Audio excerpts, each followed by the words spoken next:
Magandang gabi po mga farmers.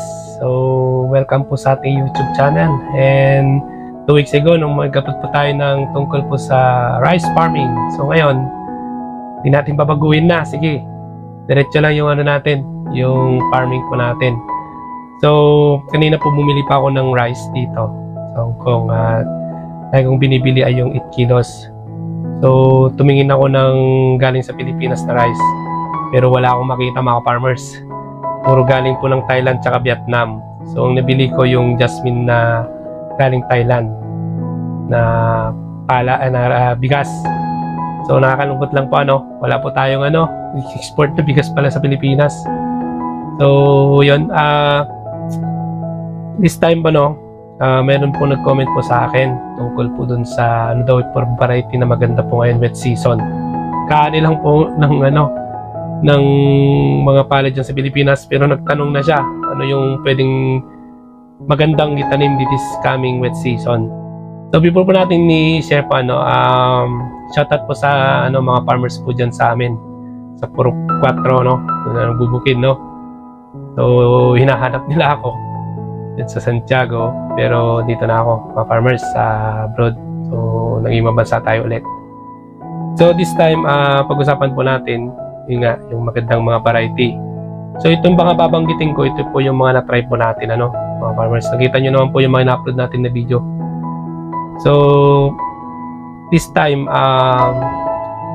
para malaman mo kung maganda yung yung maganda mong itatanim this wet season, alamin muna yung mga variety na mayroong available, So lahat naman ng binibigay po ng government po natin ay maganda pong itanim, lalo na po sa mga hybrid, tapos sa mga hybrid kasi high quality po yung seeds po na yon mga farmers.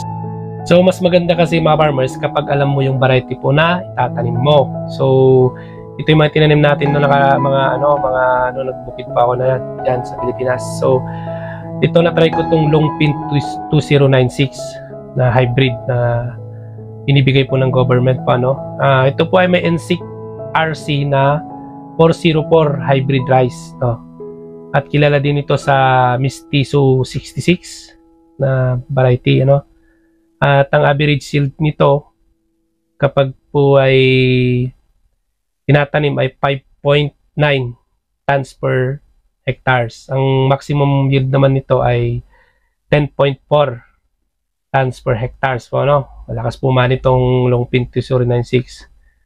So yan po yung una. Pangalawa po na Longpin ay yung 534 na may NSIC RC486 hybrid rice. So kilala din to sa pangalan na Mestizo 80. And ang average yield niya po ay 6.5 at ang maximum yield niya ay 13.9 per tons per hectares, ito ay 113 das. Yung Longpin 112 das pala yung niya, yung Longpin 2096, pero itong Longpin 534 ay 113 das, date after sowing. So yan po yung pangalawang variety.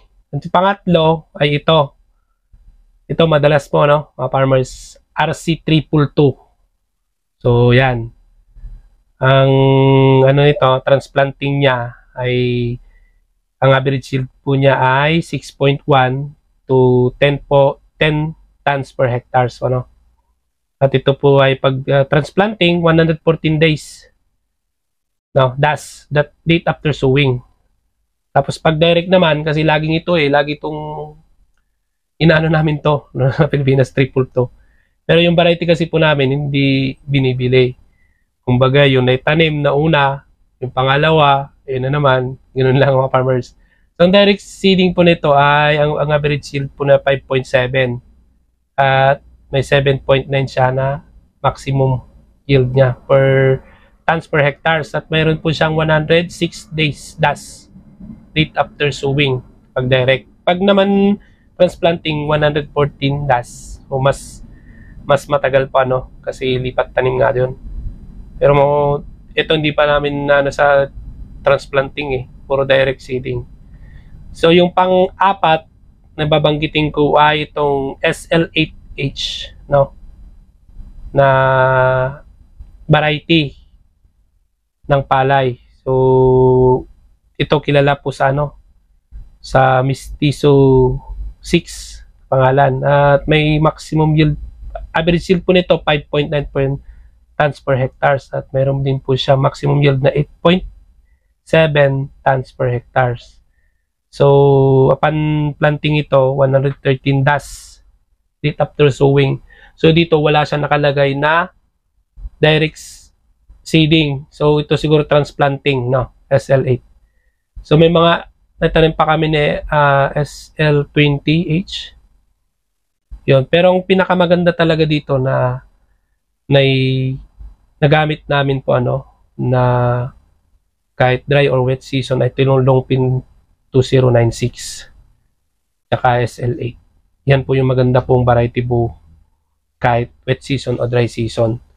So yung mga iba, like meron din po yung mabilisan kapag late ka na nagtanim. Na-try ko rin to yung 480. Ang ganda po mga farmers. Sabi nila mahina po siya sa kasi malilit lang siya, maiksi lang siya pero maganda po siyang itanim mga farmers. 480.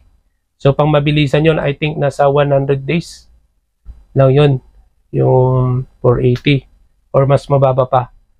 So yung mga farmers yung na-try po natin na tanim sa Pilipinas noon, kasi katapos lang anihan pero may nagpe-prepare na ng itatanim naman this coming wet season. So good luck mga farmers, sa mga farmers na gaya ko po yan po sa Pilipinas. So yung mga ibang variety na hindi ko nabanggit po makita nyo na po dito sa aking YouTube channel. Nandiyan po lahat po ng variety na ginamit po natin. Napaka-importante po mga farmers na malaman po natin yung variety po nilalagay po natin o itatanim po natin para iwas yung yung pag-alala pag tinanim natin kasi hindi natin alam. Although kung alam natin ito, maganda rin kasi nga prepared po tayo sa pagtatanim at pag-aalaga nito, So ang pinaka the best po na natanasan ko talaga dito ay itong Longpin 2096 na hybrid rice tsaka yung SL8. So yung mga triple to kasi na variety ay parang ordinary na lang na tinatanim pero mabigat din siya. So kahit naman po mga variety po mga farmers, kapag well prepared po tayo sa pagtatanim at irrigated po siya, maganda po yung pag-alaga at pagbibigay po ng fertilizer, asahan mo yan na maganda yung kalalabasan po ng ating ani po pagdating po ng araw. Tapos isa pa dito yung alamin mo rin kung matibay po ito sa mga insekto. Kung matibay din po siya at hindi siya madaling kapitan or basta maganda siya sa matibay po siya, kasi may mga palay kasi na hindi matibay din sa sa mga insect, And yung pangatlo, yung well prepared talaga yung pagtataniman para sa ganun wala siyang sakit kagad pag lumalaki, Tapos tungkol din po sa pag-aabono ng mga farmers ay hindi naman po pwedeng kulang yung abono po or hindi rin pwedeng sobra. So alamin po natin yung pag-aabono po natin ng sakto lang, yung tama lang. Kasi may mga farmers sa Pilipinas noon na grabe sila mag-abono, magbigay. Napakaganda sa umpisa, pero yung pamumunga niya pagdating ng araw hindi ganoon.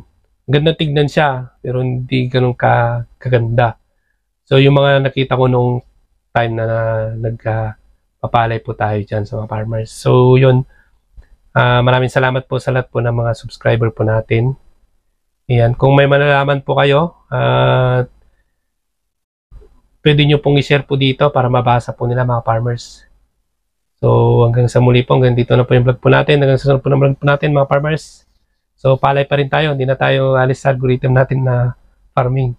Depende na yung mga farmers kasi balit lang yung viewer po natin pag inibig po natin yung algorithm po natin mga farmers. So hanggang sa muli po, maraming salamat.